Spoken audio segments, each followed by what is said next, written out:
오늘은 개미보다 못한 인생은 살지 말자. 개미보다 못한 인생은 살지 말자라는 주제로 하나님의 마음을 알아가도록 하겠습니다. 요즘은 잠언을 읽는 친구들이 조금씩 늘어나는 것 같습니다. 잠언을 읽으면서 어떤 친구가 그러더라고요. 잠언을 읽다 보면은 그 내용에 따라서 자꾸만 떠오르는 사람이 있다고. 그죠? 한 사람씩 떠오르죠? 저 역시도 잠언을 읽다 보면은 제가 하나님을 모르고 리석게 살았던 시간들이 떠오르기도 하고요. 또 저에게 왜 이런 일들이 일어나게 됐는지 이해가 되기도 하거든요. 그런데 유독 오늘 말씀을 보면은 떠오르는 친구가 있습니다.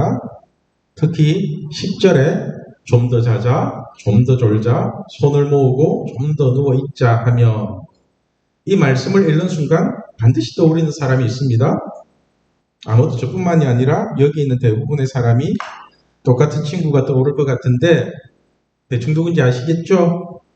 그 친구가 바로 지난번에 수련회 보고 예배를 드릴 때 간증을 한 우리 동현이입니다. 우리 동현이가 간증을 하면서 자신의 게으름에 대한 얘기를 할 때 이런 내용이 있었습니다. 코로나가 터지고 그 게으름은 점점 더 심해졌습니다. 집에서 수업을 듣고 게임을 하고 게임은 또 중독된 사람처럼 했습니다. 심지어는 가족까지도 저 때문에 많이 힘들어했습니다.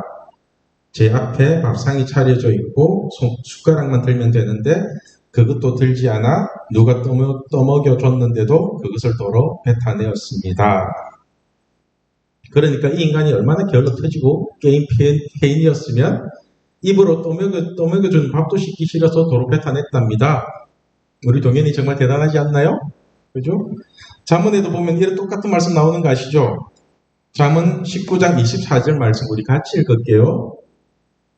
게으른 자는 자기의 손을 그릇에 넣고서도 입으로 올리기를 괴로워하느니라. 그죠? 그러니까 우리 동현이는 잠언에서 말하는 게으른 자의 인생을 완벽하게 살았던 거죠. 완벽했어요. 완벽. 그런데 여러분, 지금도 우리 동현이가 게으른 자라고 느껴지십니까? 그렇게 느껴져요? 그렇죠? 그렇게 느끼는 사람은 한 사람도 없을 것입니다. 지금은 우리 동현이 중고등부에서 부지런하기로 둘째 가려면 서러워할 정도로 진짜 부지런히 살거든요. 고등학교 2학년 17살짜리 학생이 학교 마치고 바로 이재모 피자에 가서 알바를 9시 반까지 하고요. 그리고 토요일은 함께 모여서 기도하겠다고 알바도 안 하고 토요 모임에 참석하고 있고요. 일요일은 아침에 와서 방송실이랑 찬양팀 마이크 세팅 혼자 다 하고 있고요. 그리고 예배를 다 마치고 중고등부실에서 찬양 틀어놓고 대여섯 명이 모여서 제 업무가 마칠 때까지 기다리고 있거든요. 같이 놀자고. 심지어는 일용 모임도 만들어서 1시간 기도하고 놀자고까지 하고 있어요. 동현이가. 여러분, 너무 게을러 터져서 모든 사람의 근심이었던 우리 동현이가 이제는 부지런해져도 너무 부지런해져서 자기 체력이 바닥날 정도로 열심히 살고 있거든요. 그렇죠? 우리 동현이가 이 잠언 말씀을 통해서 지혜를 배우고 토요 모임을 통해서 부지런함을 배웠는데 혹시 이런 동현이가 받게 될 복이 뭔지 아세요? 이렇게 된 사람이 받게 되는 복, 부자가 된대요. 그것도 엄청난 부자가 된대요. 그것을 어떻게 알 수 있냐면은 잠언 10장 4절에 이렇게 기록이 되어 있습니다. 우리 같이 읽을게요. 손을 게으르게 놀리는 자는 가난하게 되고 손이 부지런한 자는 부하게 되느니라. 그죠? 솔로몬이 말하기를 게을러 터져서 손도 까딱하기 싫어하는 사람은 거지가 되고요. 손에 굳은 살이 박히도록 열심히 일하는 사람은 거부가 된답니다. 부자가 된대요. 부자의 기준도 사람마다 다른데 당대 최고의 부자인 솔로몬 왕 같은 경우는 얼마 정도 있어야지 부자로 인정을 해줄까요? 내가 돈이 엄청나게 많아요. 그러면 그래도 웬만한 사람들 부자로 아무나 인정 안 해주잖아요. 여러분들이 한 수조 원을 갖고 있어요. 수조 원대의 자산가예요. 그러면 얼마 정도 있으면 부자라고 인정해 줄까요? 1억이 돈같이 안 느껴질걸요? 그죠? 최소한 수천억은 되어야 그래도 저 사람 좀 사는군 이렇게 인정해 줄 거 아니에요? 그러니까 솔로몬이 인정할 정도의 부자는 장난 아니게 부자라는 겁니다. 어쩌면 우리 동현이가 간증한 하나님과의 그 첫사랑이 변하지 않는다면은 우리 동현이는 전 세계가 인정해 줄 수 있는 부자가 될 수도 있다고 생각을 하거든요. 아무튼 저는 여러분들 모두가 부지런한 사람이 되어서 세상에서도 인정하는 부자가 되면 좋겠습니다. 모두가. 그런데 우리가 이런 부자가 되기 위해서 명심해야 될 것이 바로 오늘 말씀인 것 같습니다. 오늘 말씀 6절을 보면은 게으른 자에게 말하기를 개미에게 가서 지혜를 배우라고 합니다. 6절 말씀을 보면은 게으른 자여 개미에게 가서 그가 하는 것을 보고 지혜를 얻으라. 여러분, 게으른 자가 개미에게 가서 개미가 하는 것을 보고 난 뒤에 배워야 할 지혜가 뭘까요? 개미에 뭘 보고 지혜를 배워야 할까요? 그냥 무식하게 일만 한다고 해서 부지런한 게 아니잖아요. 오늘 본문에서 말하는 개미의 지혜가 뭐냐면은 7절과 8절에 이렇게 말씀합니다. 우리 같이 읽을게요. 개미는 두령도 없고 감독자도 없고 통치자도 없으되 먹을 것을 여름 동안에 예비하며 추수 때에 양식을 모으느니라. 여러분, 개미가 왜 지혜로우냐 하면은 개미는 일을 시키는 사람도 없고 일을 제대로 하고 있는지 안 하고 있는지 감독하는 사람도 없고 또 그 일을 완성했는지 못했는지를 확인하는 통치자도 없는데 그런데도 자기 할 일이 무엇인지를 알고 자기 밥벌이를 묵묵히 해낸다는 거예요. 자기 할 일을 알아서 한다는 거예요. 이게 너무 놀랍지 않습니까? 사람은 시키는 것도 하기 싫어서 뺀질거리고 또 일을 제대로 하고 있는지 안 하고 있는지 쫓아다니면서 감독을 해도 일하기 싫어서 잔머리를 굴리고 있는데 개미는 지도자도 없고 감독자도 없고 통치자도 없는데 하나님이 만드신 그 흐름을 따라서 자기 밥벌이를 하고 산다는 것입니다. 그래서 여름 동안에 먹을 것을 예비하고 추수 때에는 양식을 모은답니다. 이렇게 시간의 흐름을 따라서 자기 밥벌이를 하고 사는 게 바로 개미의 지혜거든요. 그게 지혜라고요.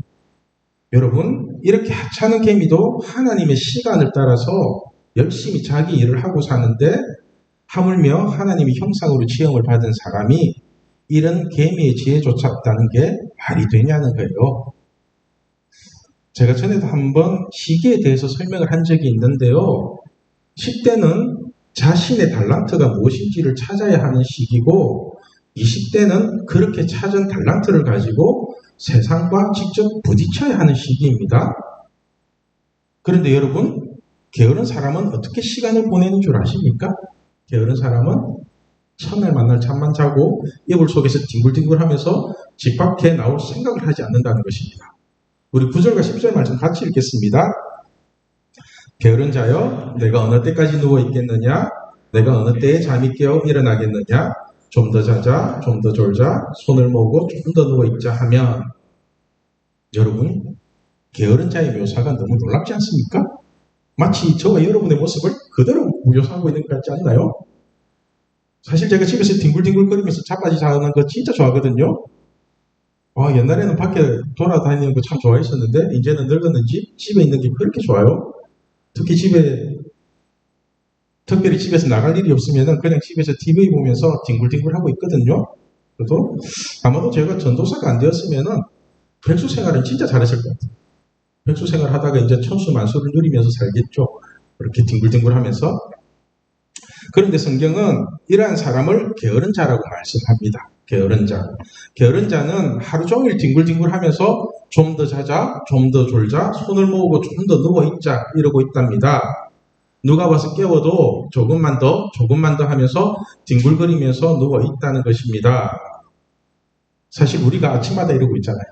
아침마다, 그죠? 엄마 아빠가 깨우고 알람이 죽으라고 깨워도 우리는 5분만 더 하면서 계속 자빠져 자거든요.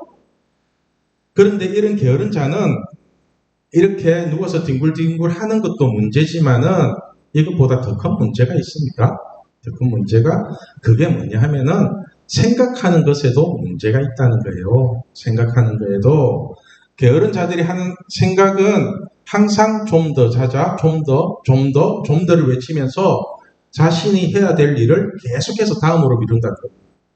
계속해서 다음으로 조금만 더 있다 하지, 내일 하지. 다이어트 맨날 내일 하잖아요.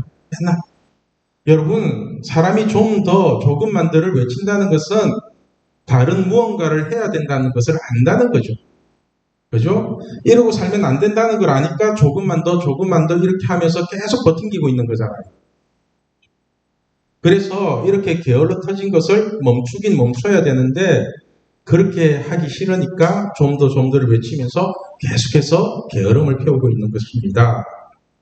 사실 게으른 자들에게 가장 심각한 문제가 뭐냐면은 일하기를 싫어한다는 거예요. 일하기를 싫어하는 거. 게으른 사람들 보면은 진짜로 일하기 싫어합니다. 그래서 좀 더를 외치면서 일하는 자리로 나가는 것을 끝까지 거부합니다. 사람이 아침에 잠에서 깬다는 것은 새로운 하루를 시작하는 의미가 들어있습니다. 새로운 하루를. 그런데 게으른 자는 하나님이 주신 이 새로운 시간을 일부러 거부합니다. 그 이유가 일하기 싫어서입니다. 일하기 싫어서. 그래서 살았다 하나 죽은 자처럼 어두운 방구석에서 하루 종일 뒹굴뒹굴하면서 돈을 벌 수 있고 미래를 준비할 수 있는 소중한 시간을 그냥 헛되이 보내고 있는 것입니다. 여러분, 요즘 시급이 10,000원 정도 하시는 거 아시죠? 그죠? 시급 10,000원 정도 해요. 어디 가서 2-3시간 일만 해도 2-3만 원은 벌고요. 이 시간에 공부를 하고 기도를 해도 미래의 인생이 바뀌는데 이런 소중한 시간을 게으른 자는 자빠져 잠만 자고 있다는 것입니다. 이게 말이나 되는 소리입니까? 개미에게 가서 지혜를 배우라고 하는 이유도 여기에 있습니다.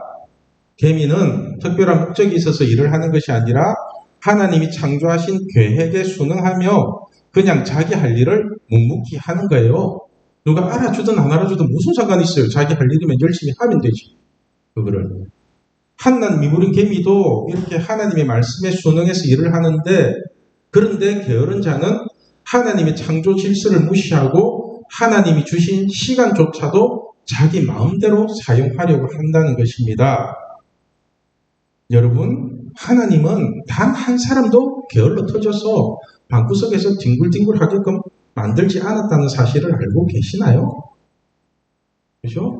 하나님은 모든 사람에게 한 달란트 이상의 재능을 주시면서 열심히 일해서 먹고 살라고 하셨지, 좀 더 하면서 게을러 터진 인생을 살라고 하신 적이 단 한 번도 없거든요. 단 한 번도. 그런데 우리가 하나님이 주신 달란트를 사용하지 않고 땅 속에 묻어두면 어떻게 되는지 아세요? 게으른 자가 됩니다. 게으른 자를 검색해보면은 잠언에서 쭉 나오다가 마태복음에 하나 또 나와요. 마태복음 25장에서 한 달란트 받은 종이 그 받은 달란트를 사용하지 않고 땅에 감추어 뒀을 때 주인이 그 종을 뭐라고 표현했는지 혹시 기억나세요? 그렇죠? 악하고 게으른 종이라고 표현을 합니다. 악하고 게으른 종. 마태복음 25장 26절 말씀 우리 같이 읽겠습니다. 그 주인이 대답하여 이르되 악하고 게으른 종아, 나는 쉬지 않은 데서 거두고 해치지 않은 데서 모으는 줄로 내가 알았느냐. 그러니까 여러분, 하나님이 주신 재능이 무엇인지 찾을 생각도 하지 않고 하나님이 주신 달란트를 사용하지 않으면은 악하고 게으른 종이 됩니다. 이렇게 악하고 게으른 종이 되면은 그 인생이 잘 될까요? 망할까요? 어떻게 될 것 같아요? 오늘 말씀 11절을 보면은 거지 된답니다. 거지 중에서도 사거지 된답니다. 우리 11절 말씀 같이 읽겠습니다. 내 빈궁이 강도같이 오며 내 공핍이 군사같이 이르리라.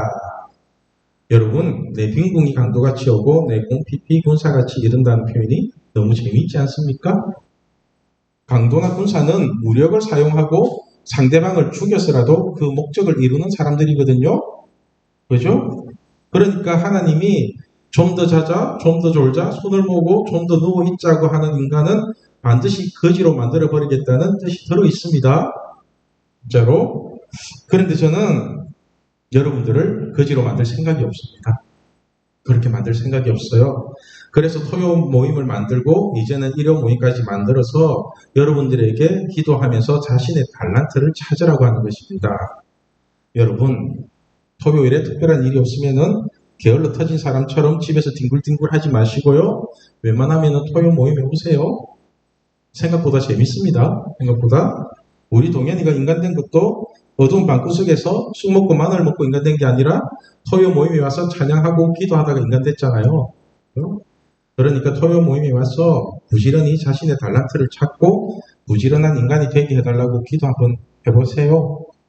그럼 여러분 인생이 달라집니다. 인생이. 우리가 세상 일을 열심히 하면은 세상에서 거지는 되지 않습니다. 세상 일을 열심히 하면 세상에서 거지 안 되거든요. 큰 돈도 벌 수 있어요. 그런데 세상 일만 열심히 하다가 자칫하면은 하나님 나라에서 거지가 될 수 있어요. 하나님 나라에서. 반대로 하나님의 일을 열심히 하면은 하나님 나라에서 부자가 됩니다. 부자가 돼요. 그런데 참 신기한 것은 우리가 하나님 나라에서 부자가 되면은 세상에서 거지가 되는 것이 아니라 세상 나라에서는 더 큰 부자가 된다는 거예요. 더 큰 부자가. 왜냐하면은 하나님이 세상이 감당할 수 없을 정도로 여러분을 높여주시기 때문이에요. 오늘 말씀의 제목이 개미보다 못한 인생은 살지 말자입니다. 우리가 살면서 인식을 잘 하지 않고 있는 게 뭐냐면은 그것이 바로 시간의 개념이거든요. 시간. 시간이 뭔 것 같아요, 여러분? 사람들은 시간의 주인이 누구인지를 모르고 사는 것 같아요. 시간의 주인이 누구예요? 여러분? 하나님을 믿는다고 하는 우리들조차도 시간의 주인이 하나님이란 사실을 인지하지 못하고 사는 거예요. 여러분, 시간의 주인은 하나님입니다. 하나님. 그래서 하나님이 생명을 주시고 그 생명을 가지고 살 수 있는 시간을 주신 거잖아요. 그 시간을. 그러니까 하나님이 주신 이 시간을 여러분 마음대로 죄지으며 살라고 주신 시간이 아니라 하나님과 친하게 지내면서 하나님이 주신 달란트를 가지고 열심히 일하면서 재미있게 살라고 주신 하나님의 시간이잖아요. 하나님의 시간. 그런데 이런 소중한 시간을 자신의 달란트를 찾을 생각도 하지 않고 자빠져 잠만 잔다면은 하나님이 잘되게 해주시고 앞길을 열어주실 거라고 생각하십니까? 아니죠. 말씀 어겨서 잘 될 것 같으면은 우리가 하나님을 뭐하러 믿겠어요? 사람들이 마귀에게 쏟고 있는 게 뭐냐면은 하나님이 주신 달란트로 일을 하면 굶어 죽고 세상 공부 열심히 하면은 잘 살 거라고 생각을 하나 봐요. 그게 알게 모르게 들어있는 것 같아요. 세상의 흐름에 따라서 계속 그렇게 가니까. 그래서 자신이 받은 달란트를 찾을 생각은 하지 않고 무조건 인문계 가야 되고 무조건 대학은 나와야 되고 다들 이렇게 세상의 흐름 속에서 살아가고 있다고요. 그런데 우리가 하나님과 함께 일하면서 살면은 의외로 행복하고 즐거운 일들이 굉장히 많이 생깁니다. 진짜로 많이 생겨요. 달란트 받은 자가 막 5개 그냥 남기잖아요. 그게 하나님이 부어주시는 거거든요. 자기 열심으로 그렇게 못 모아요. 그거를 더블로 어떻게 벌어요? 그죠? 하나님은 열심히 사는 자녀들을 너무너무 예뻐하시고 사랑하시기 때문에 계속해서 새로운 길들을 열어주신다고요. 하나님. 그래서 하나님과 함께 일하는 재미를 느끼게 해주시고 사는 재미를 느끼게 해주시거든요. 그런데 반면에 게을러 터진 사람은 사는 재미도 없고 죽지 못해 숨만 쉬고 사는 그런 인생을 스스로 자처해서 살거든요. 좀 더 자자, 좀 더 졸자, 좀 더 눕자가 그냥 숨만 쉬고 사는 인생이잖아요. 그냥 계속 숨만 쉬고 사는 인생이잖아요. 그 인생이. 여러분, 우리가 사람으로 태어나서 개미보다 못한 인생을 살아서야 되겠습니까? 지금 여러분들이 벗어나기 싫어서 끝까지 버팅기고 개기고 있는 그 자리를 박차고 일어나시기를 바랍니다. 그 자리에서 부지런히 일어나셔야 됩니다. 그리고 하나님께 받은 달란트를 부지런히 찾으세요. 그럼 개미보다 못한 인생이 아니라 하나님이 축복하고 하나님이 인도하시는 그런 복된 인생을 살게 될 것입니다. 저는 우리 신앙교회 중고등부가 좀 더 자자, 좀 더 졸자, 손을 모으고 좀 더 누워있자고 하는 남들에게 말하기도 부끄러운 게을러 터진 인생이 아니라 하나님을 찬양하고 하나님께 기도하고 하나님이 주신 달란트를 열심히 찾고 찾아서 하나님이 복을 부어주시는 그런 부지런한 인생이 되기를 소망합니다. 기도하겠습니다.